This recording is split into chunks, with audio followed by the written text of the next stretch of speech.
Hello students, welcome to Grisha Conceptual Classes. In class 9th Mathematics, today we will be starting with the new chapter number 7 Triangles. So triangles के बारे में हमने पढ़ा हुआ है, क्या होते हैं. It is a 3-sided figure जिसके तीनों एंगल्स का सम 180 डिग्री होता है. डिफरेंट टाइप्स ऑफ ट्राइंगल्स भी हमने देखे हैं, obtuse, scalene, acute, right angle triangle, isosceles triangle. But इस चैप्टर में हम इन सब चीज़ों के बारे में नहीं पढ़ने वाले हैं. हम किसके बारे में पढ़ेंगे? We will be talking about the congruence of triangles.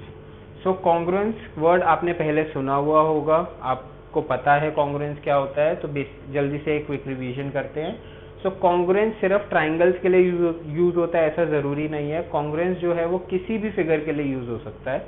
Congruence का मतलब क्या होता है? ऐसी फिगर जिनका शेप और साइज एग्जैक्टली सेम है, उन फिगर्स को हम क्या बोलते हैं? Congruence figures. बेसिकली अगर मैं दो सर्कल ले रहा हूँ, एक ये सर्कल है, एक ये सर्कल है, और दोनों सर्कल्स का मैं कहता हूँ रेडियस 2 सेंटीमीटर है, तो ये दोनों सर्कल्स आपस में क्या होंगे? कॉन्ग्रुएंट सर्कल्स होंगे. क्यों? क्योंकि अगर हम इन दोनों को एक दूसरे के ऊपर ओवरलैप करेंगे तो ये बिल्कुल मर्ज हो जाएंगे. इसी तरह से अगर मैं कहूँ दो स्क्वायर्स ले रहा हूँ मैं, एक ये है और एक ये है, दोनों स्क्वायर्स की साइड है 4 सेंटीमीटर, ऑब्वियसली सारी साइड्स इक्वल होंगी, तो ये दोनों स्क्वायर्स आपस में क्या होंगे? कॉन्ग्रुएंट होंगे. कॉन्ग्रुएंट का साइन क्या होता है? एक कर्वी लाइन और उसके नीचे इक्वल टू का साइन. क्यों होंगे? क्योंकि देखो ये सारे एंगल्स, चारों एंगल्स 90 डिग्री है, तभी कॉन्ग्रुएंट तभी स्क्वायर कहलाता है जब चारों एंगल्स 90 डिग्री होते हैं और सारी साइड्स भी सेम है. तो जब हम इन दोनों फिगर्स को ओवरलैप करेंगे तो ये फिगर्स भी आपस में मर्ज हो जाएंगी. इसी तरह से हम बात करते हैं बाकी सब फिगर्स के बारे में. एनी पॉलीगन, हेक्सागन भी हो सकता है, रेक्टेंगल, पैरेललोग्राम, क्वाड्रिलेटरल, प्रोवाइडेड उनके सारे एंगल्स और उनकी सारी साइड्स जो है वो बिल्कुल एग्जैक्टली सेम है, इक्वल है, हम उन फिगर्स को क्या कहते हैं? Congruent figures. तो अब हमें बात करनी है ट्राइंगल्स के बारे में.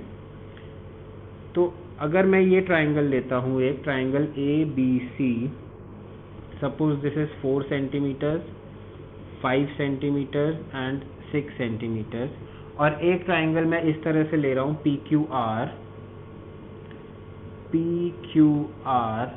जहाँ पर हमारा PQ है 4 सेंटीमीटर, QR है 6 सेंटीमीटर और PR है 5 सेंटीमीटर.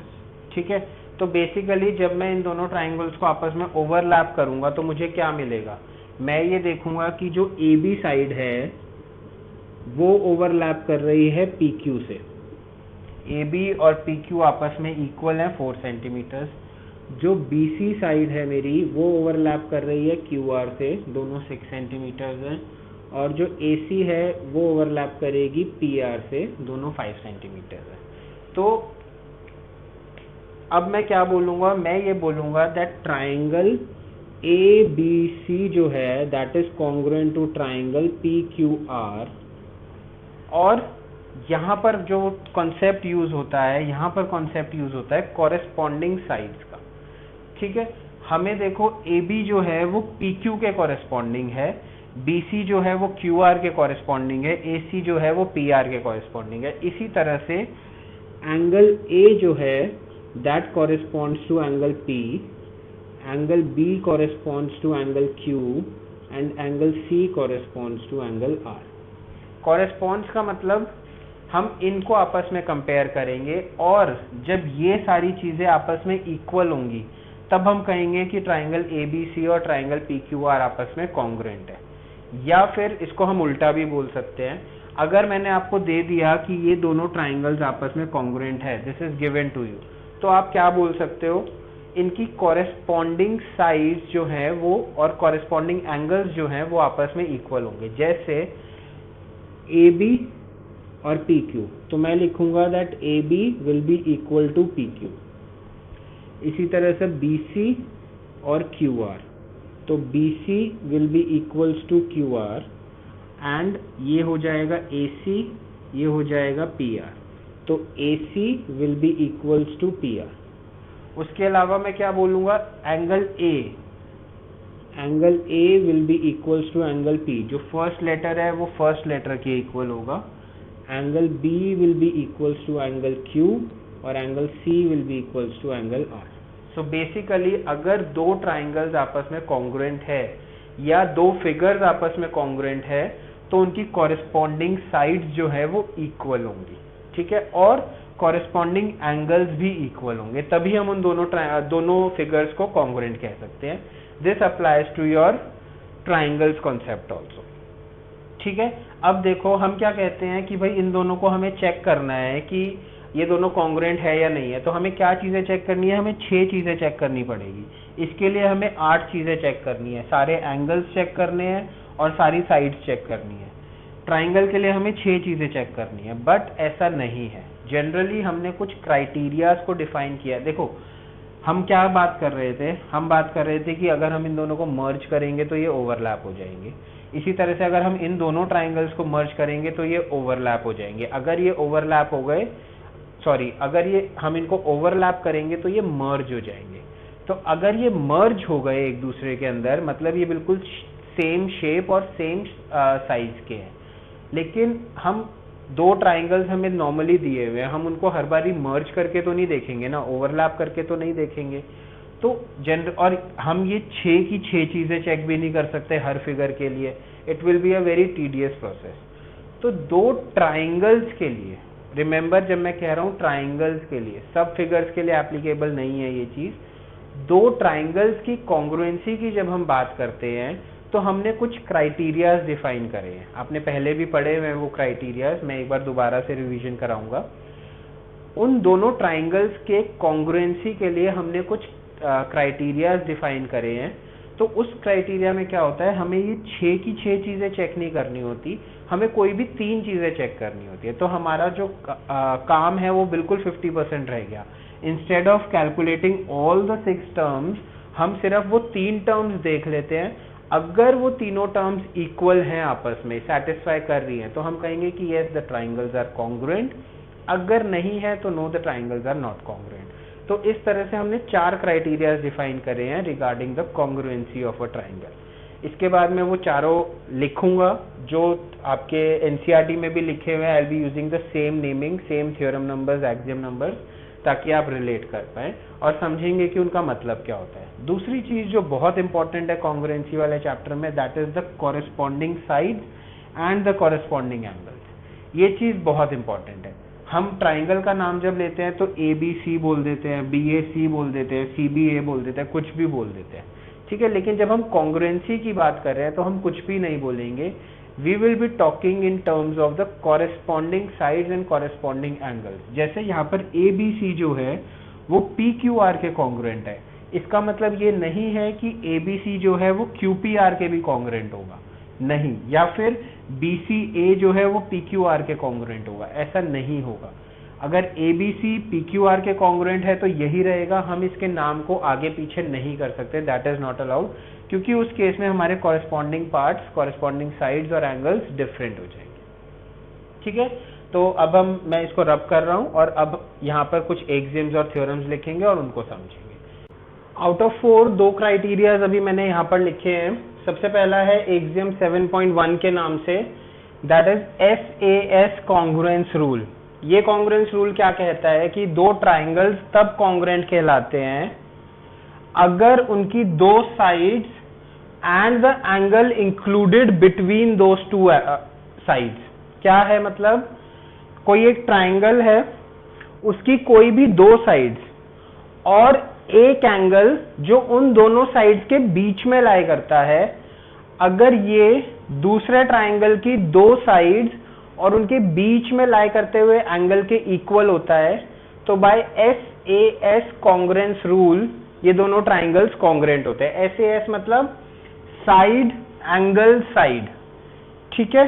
तो जैसे मैंने यहाँ पे एक फिगर बनाई हुई है, अगर मुझे करना है पता करना है कि ABC और PQR आपस में कॉन्ग्रुएंट है या नहीं है, तो क्या चेक करना पड़ेगा मुझे। सपोज अगर मैं ये वाला एंगल लेता हूं, सपोज एंगल A और एंगल P आपस में इक्वल है, तो इन दोनों ट्राइंगल्स को कॉन्ग्रुएंट होने के लिए by SAS rule this side AB should be equals to PQ and AC should be equals to PR, ठीक है। या फिर अगर हम कहें कि देखो इसमें पहले ये इसी की बात करते हैं। ये दो साइड्स हैं ए बी और ए सी, और जो एंगल इक्वल है वो कौन सा एंगल है? इन दोनों साइड्स के बीच का एंगल। अगर ये दोनों साइड्स इक्वल हैं तो बी और सी एंगल नहीं चलेगा। ये क्या हो जाएगा? अगर बी आप लोगे तो this is angle side side, ये ए एस एस हो जाएगा। ऐसी कोई प्रॉपर्टी नहीं होती है, ठीक है। प्रॉपर्टी क्या है? S A S in the same order, या आप ऐसे करो एस ए एस। अगर एंगल बी इक्वल है तो ए बी और बी सी आने चाहिए, ठीक है। तो इसीलिए हम कहेंगे कि देखो इसमें ए बी जो है वो पी क्यू के इक्वल है, ए सी जो है वो पी आर के इक्वल है, और एंगल ए जो है वो एंगल पी के इक्वल है। तो by side, angle side, these two triangles will be congruent by S A S congruence rule, ठीक है। ये तो हो गया S A S, side angle side. इन चीजों का बहुत ध्यान रखना है। S A S, side angle side, angle बीच में आना चाहिए। इसी में सबसे ज्यादा गलती होती है। हमें इसको ये नहीं देखना कि कोई भी दो साइड और कोई भी एक एंगल, नहीं, दो साइड्स और उन दोनों साइड्स के बीच का एंगल, ठीक है।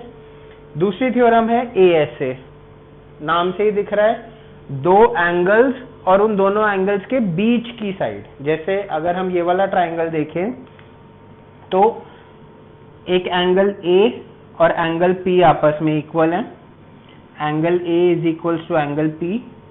दूसरा एंगल बी और क्यू आपस में इक्वल है, angle B Q is equals to angle B. अब इन दोनों के बीच में जो साइड लाई कर रही है, मतलब ए बी और P Q, A B is equals to P Q, तो ये हमारा कहलाता है A S A, taken in the same order, angle side angle. अगर आप बाय चांस दूसरा एंगल लेते हो, एंगल पी और एंगल आर लेते हो कि पी जो है ए के इक्वल है, आर जो है सी के इक्वल है, तो by A S A congruency rule अगर हमें अप्लाई करना है तो A C should be equals to P R. So दो एंगल्स और उनके बीच की साइड, ठीक है। इन चीजों का बहुत ध्यान रखना है। कोई भी दो एंगल और एक साइड नहीं, दो एंगल और उनके बीच की साइड, तभी हम यूज करेंगे ए एस ए कॉन्ग्रुएंस रूल। सेम ऑर्डर में चलना चाहिए, इस बात का बहुत ध्यान रखना है। यही एक लौती गलती होती है जो ज्यादातर बच्चे करते हैं, इसीलिए मैं बार बार इस चीज को रिपीट कर रहा हूं, ठीक है। तो दो रूल्स हमने करे, पहला S A S, side angle side, दूसरा A S A, angle side angle, both taken in the same order. दो साइड्स और उनके बीच का एंगल, दो एंगल्स और उनके बीच की साइड, ठीक है। दो के अलावा दो और हैं, दो और कॉन्ग्रुएंस रूल्स हैं, वो क्या है अब उनको देखते हैं। तो अब बाकी दोनों कॉन्ग्रुएंस रूल क्या कहते हैं? Double A S congruence rule, नाम से ही पता चल रहा है, angle angle side, again taken in the same order. अगर हम इस फिगर में बात करें तो अगर एक एंगल ये है, दूसरा एंगल ये है, तो साइड कौन सी होनी चाहिए? ये वाली होनी चाहिए। मतलब angle A equals to angle P, ये वाला, angle C equals angle R, ये वाला, and B C is equals to Q R. तो इसको हम क्या बोलेंगे? Double A S congruence rule. Angle आया, फिर दोबारा से एंगल आया, फिर साइड आई। हम इसको ऐसे भी ले सकते हैं, एंगल ए, एंगल बी और साइड यही वाली होगी, या फिर एंगल बी, एंगल सी और साइड ए सी, ठीक है। अकॉर्डिंगली लेना है, सेम ऑर्डर में चलना चाहिए। ए एस, ए एस ए भी हमने करा है, वो भी ट्रू है। तो दो एंगल्स और एक साइड, दो एंगल्स और एक साइड, अगर साइड उनके बीच में है तो हम अपने आंसर में लिखेंगे ए एस ए। अगर साइड उनके बीच में नहीं है, उनके आगे जाके साइड है, तो हम लिखेंगे double A S congruence rule, ठीक है। और सेकंड पार्ट बहुत आसान है, सेकंड पार्ट है ट्रिपल एस, मतलब साइड साइड साइड। मतलब अगर तीनों साइड जो हैं आपस में इक्वल हैं, इस ट्राइंगल की एक साइड इसके एक साइड के इक्वल है, दूसरी साइड के, तीसरी साइड के, तो इसका मतलब ये दोनों ट्राइंगल्स आपस में कॉन्ग्रुएंट होंगे by S S S congruence rule. if three sides of one triangle are equal to the three sides of the other triangle, then the two triangles are congruent to each other. ठीक है, इसके अलावा एक और congruency rule होता है जिसको हम RHS रूल कहते हैं, लेकिन वो एक स्पेशल टाइप ऑफ ट्राइंगल्स के लिए अप्लाई होता है, उसके बारे में हम बाद में पढ़ेंगे. अभी हमने 4 टाइप्स के कॉन्ग्रुएंस रूल पढ़े हैं. ASA मतलब एंगल साइड एंगल, SAS मतलब side angle side, AAS angle angle side और SSS तीनों साइड्स. ठीक है, इसको इसी ऑर्डर में लेना है, बार बार रिपीट कर रहा हूँ, इसी में गलती होती है सिर्फ, और कोई चीज नहीं है. बाकी चैप्टर में और कुछ नहीं है, बहुत आसान चैप्टर है. 1-2 थ्योरम्स हम अभी और करेंगे, वो बाद में देखेंगे. कॉन्ग्रुएंसी, अगर आपको कॉरेस्पॉन्डिंग साइड्स, कॉरेस्पॉन्डिंग एंगल्स और ये चारों रूल समझ आ गए हैं तो आपको मुश्किल नहीं होगी, आप आसानी से कर पाओगे. ठीक है, अब आपको क्या करना है, ये वीडियो खत्म होने के बाद आपको अपनी NCERT उठानी है और उसकी सारी थ्योरम्स और पूरी थ्योरी को अच्छे से पढ़ना है. उसमें बहुत अच्छे से एक्सप्लेन किया हुआ है एक एक चीज को. अगर कोई डाउट आता है तो आप मुझसे पूछ सकते हैं. ठीक है, now go through this. we'll be starting with our exercise 7.1 in the next video. Okay.